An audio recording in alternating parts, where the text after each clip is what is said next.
मी दादासाहेब मर्चंडे, जय भीम. मी धम्मसंहिता action कमिटीचा एक समन्वयक म्हणून रत्नागिरी जिल्ह्यातून काम करतो. आमच्या या धम्मसंहिता ॲक्शन कमिटीचे प्रमुख सन्माननीय ॲडव्होकेट दिलीप काकडे साहेब यांच्या नेतृत्वाखाली आम्ही सर्वजण काम करत आलेलो आहोत. गेले 5-6 वर्षापासून हा बुद्धविहार व्यवस्थापन कायदा व्हावा याच्यासाठी सर्वतोपरी आम्ही प्रयत्न करतो आहे. हे प्रयत्न आम्ही करत असताना प्रत्येक जिल्ह्यामध्ये, प्रत्येक तालुक्यामध्ये आमच्या सभा बैठका झाल्यात. लोकांपर्यंत हा विषय काय आहे हा समजावून सांगण्याचं काम केलेलं आहे. त्यासाठी त्यांचं समर्थन घेतलेलं आहे. सर्व संस्थांनीही याला पाठिंबा दिलेला आहे आणि अशा दृष्टीने शासनाकडं त्याचा पाठपुरावा करण्याचं काम गेले 2-3 वर्षे चालू आहे.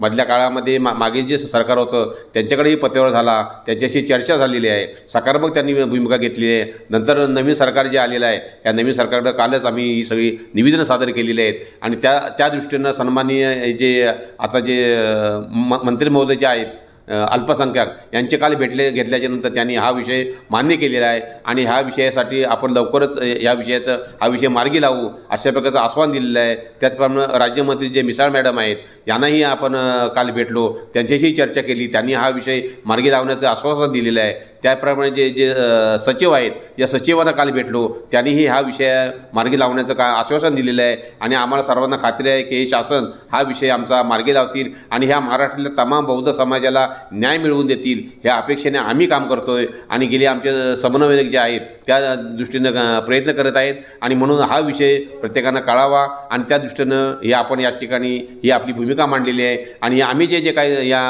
संस्थेच्या वतीने जे काही करतोय किंवा केलेलं आहे आणि त्याची जी निवेदनं आहेत ही निवेदनंसुद्धा आम्ही सर्व या शासकीय मुख्यमंत्री, दोन्ही उपमुख्यमंत्री, दोन्हीही याचे सचिव आणि अल्पसंख्याक मंत्री यांनाही कालच आम्ही निवेदन दिलेले आहेत आणि त्या निवेदनाप्रमाणे ते काम करतील अशी आम्हाला अपेक्षा आहे. जय भीम. जय भीम. मी doctor Mukesh Dupare, Dhammasanhita action committee of इंडियाचा समन्वयक आहे आणि अमरावतीवरून हे सगळं समन्वयाचं काम करतो आहे. मित्रो, या महाराष्ट्रामध्ये 50,000 बुद्धविहारे आहे आणि सर्व धर्माच्या धार्मिक स्थळांच्या व्यवस्थापनाचे कायदे आहेत.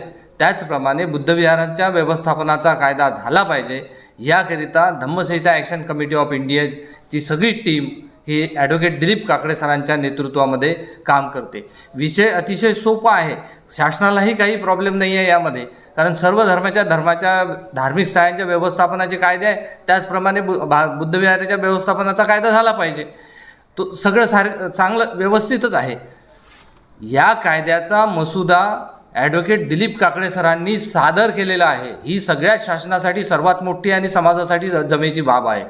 त्या मसुद्याचं व्हेरीफाय करणे, त्या मसुद्याची पडताळणी करणे आणि कायदा करणे एवढंच काम शासनाकडे आहे आणि शासनापर्यंतचा आतापर्यंतचा जो प्रतिसाद आहे त्या प्रतिसाद पाहता हे शासन लवकरच या कायद्यासाठी पॉझिटिव्ह भूमिका घेऊन हा कायदा करेल असं आजपर्यंत म्हणजे कालच्या व्हिजिटवरून आम्हाला दिसून येते. आमची सर्वांची शासनाला विनंती आहे आणि सोबतच आम्ही शासनासोबत जसं डीलिंग करतो आहे तर समाजामध्ये जाऊन सुद्धा सगळ्या समाजाच्या सर्व स्तरांच्या लोकांना, संस्था संघटना असो, पदाधिकारी असो, कार्यकर्ते असो, सर्व संस्था संघटनांचे लोक असो, यांनासुद्धा हा कायदा झाला पाहिजे हे पटवून सांगितलेलं आहे आणि सर्वांचं समर्थन या कायद्याला मिळालेलं आहे.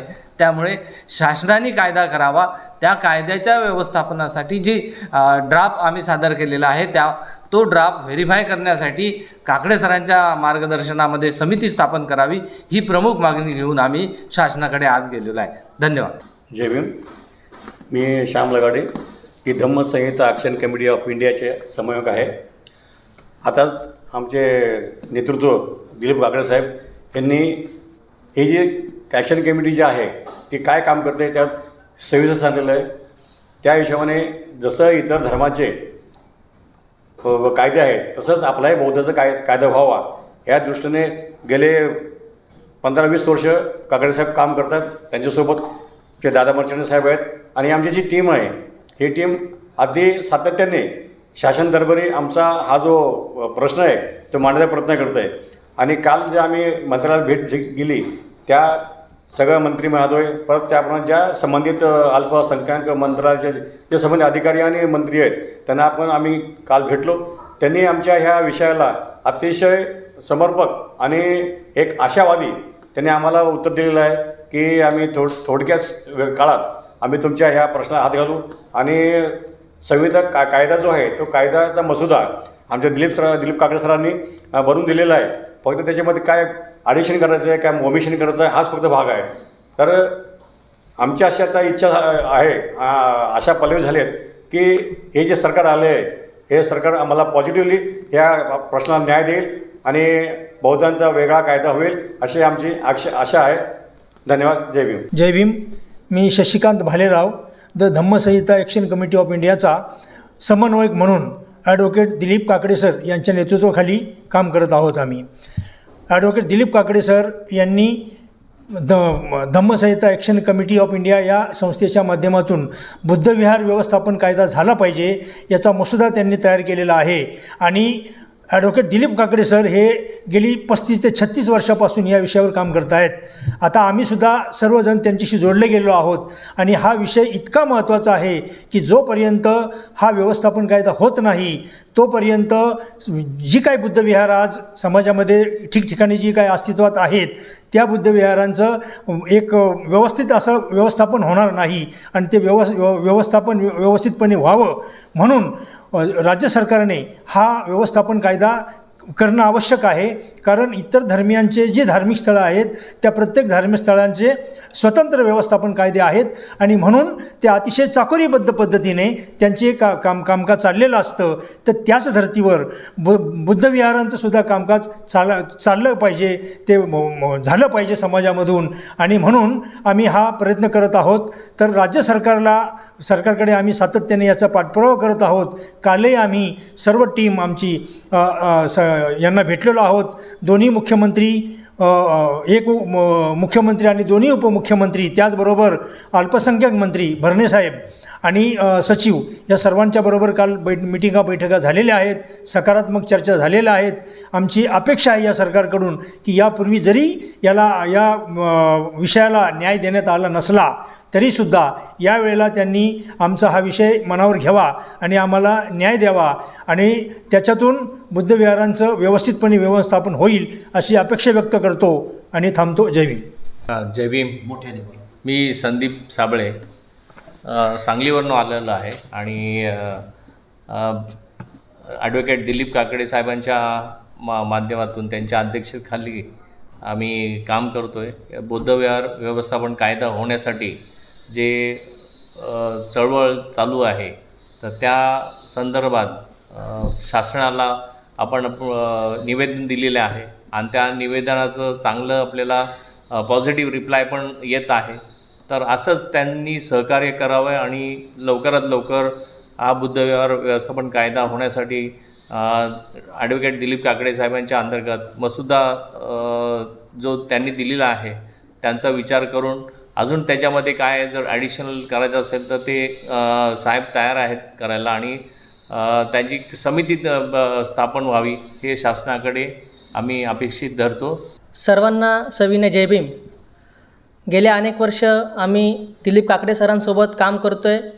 त्यांचं मार्गदर्शन आम्हाला वेळोवेळी लागतं आणि त्याच मार्गदर्शनाच्या माध्यमातून बुद्धविहार व्यवस्थापन कायदा, बौद्धांची आचारसंहिता, धम्मसंहिता या विषयावर गेले 40 वर्ष ॲडव्होकेट दिलीप काकडे सर काम करत आहेत आणि आम्हीसुद्धा काही 2018-17पासून सरांसोबत जुळलेलो आहोत. सरांच्या माध्यमातून आम्ही हा विषय संपूर्णपणे जेव्हा ऐकला, जो विषय आम्हाला समजला, खऱ्या अर्थाने आम्हाला जी धम्म चळवळ आहे, जी आंबेडकरी चळवळ आहे, ती चळवळ आम्हाला समजली. आम्ही जेव्हा तरुण एकत्र आलो आणि आम्ही जेव्हा चळवळीमध्ये काम करायचं ठरवलं तर अनेक विषयावरती काम करता करता सरांसोबत आमचा कॉन्टॅक्ट झाला आणि सरांनी आम्हाला खऱ्या अर्थाने जी धम्म चळवळ आहे, जी आंबेडकरी चळवळ आहे आणि जे बौद्ध समाजाचे, धर्मांतरित बौद्धांचे जे प्रश्न आहेत त्या प्रश्नावरती काम करताना आम्हाला तेव्हा कळालं की आपल्या समाजाचे नेमकं प्रश्न काय आहेत आणि या प्रश्नांचं जे उत्तर आहे धम्मसंहिता, बौद्धांची आचारसंहिता, तो विषय आम्हाला समजला आणि त्याच विषयाचं काम करत असताना आम्हाला तो विषय समजल्यानंतर सरांसोबत आम्ही त्या विषयाचं काम करतो आहे. गेले अनेक वर्ष आम्ही महाराष्ट्रामध्ये तालुका स्तरावर, जिल्हा स्तरावर, गाव पातळीवरती धम्मसंहिता, बुद्धविहार व्यवस्थापन कायदा या विषयाचं जनसमर्थ आम्ही अभियान राबवतो आहे. त्याच माध्यमातून स्वाक्षरी मोहीम आम्ही राबवलेली आहे. 6 डिसेंबर चैत्यभूमी येथे स्वाक्षरी अभियान राबवलेलं आहे. त्याचबरोबर दीक्षाभूमी येथे आम्ही अभियान राबवलेलं आहे. पुण्याला भीमा कोरेगाव येथे सुद्धा आम्ही अभियान राबवलेलं आहे. देहू रोड येथे जिथे बाबासाहेबांनी प्रथम बुद्ध मूर्ती स्थापन केली तिथे सुद्धा आम्ही म्हणजे महाराष्ट्रामध्ये अनेक ठिकाणी या विषयाचं जनसमर्थ अभियान राबवलेलं आहे. रत्नागिरी जिल्ह्यामध्ये संपूर्ण कोकणामध्ये हा विषय संपूर्णपणे काकडे सर असतील, दादा मर्चंडे साहेब असतील, सोबत आमचे अनेक समन्वयक हे तालुका पातळी म्हणजे रत्नागिरी जिल्ह्यात कोकणात जाऊन त्यांनी संपूर्ण या विषयाचा प्रचार प्रसार केलेला आहे. हे प्रचार प्रसार चालू असताना ज्या ज्या ठिकाणी आम्हाला गरज पडते त्या ठिकाणी आम्ही अभियान राबवतोय. नवी मुंबईमध्ये असेल, मुंबईमध्ये असेल, जसं सरांनी मगाशी उल्लेख केला की आम्ही सॅम्पल सर्वे केले. हे सॅम्पल सर्वे आम्ही पनवेल महानगरपालिका, नवी मुंबई महानगरपालिका, मुंबई महानगरपालिका, पुणे, नाशिक, सोलापूर असे अनेक महत्त्वाचे जे जिल्हे आहेत तिथे आम्ही सॅम्पल सर्वे केले आणि सॅम्पल सर्वेच्या माध्यमातून जी आम्ही प्रश्नावली तयार केली होती त्या प्रश्नावलीच्या माध्यमातून समाजातून ती मागणी निर्माण झाली की नाही बाबा रे, आपले जर एवढे प्रश्न असतील आणि या प्रश्नांना जर आपल्याला न्याय द्यायचा असेल तर कुठंतरी बुद्धविहारांचं व्यवस्थापन झालं पाहिजे. आणि त्यातून ती मागणी निर्माण झाली की बुद्धविहार व्यवस्थापन कायदा, जसं इतर धर्मांचे प्रार्थनास्थळांचे कायदे आहेत, शिखांचं गुरुद्वाराचं आहे, चर्चचं आहे, मस्जिदीचं आहे, जसं मगाशी उल्लेख केला की चर्च ट्रस्ट ॲक्ट आहे, मस्जिदीचं वक्फ बोर्ड आहे, तसंच बुद्धविहारांचं जे अनेक बुद्धविहार महाराष्ट्रामध्ये आहेत त्या संपूर्ण बुद्धविहारांना एका धाग्यात बांधणं आणि त्यांचं संचलन हे एका धाग्यात होणं आणि जो संपूर्ण विस्कळीत समाज आहे त्याला कुठेतरी जसं बाबासाहेबांना जो आदर्श बौद्ध समाज निर्माण करायचा आहे त्या आदर्श बौद्ध समाज निर्माण जी संकल्पना आहे ती फक्त आणि फक्त बुद्धविहारातूनच होऊ शकते. आणि जोपर्यंत बुद्धविहार केंद्रित समाज निर्माण होणार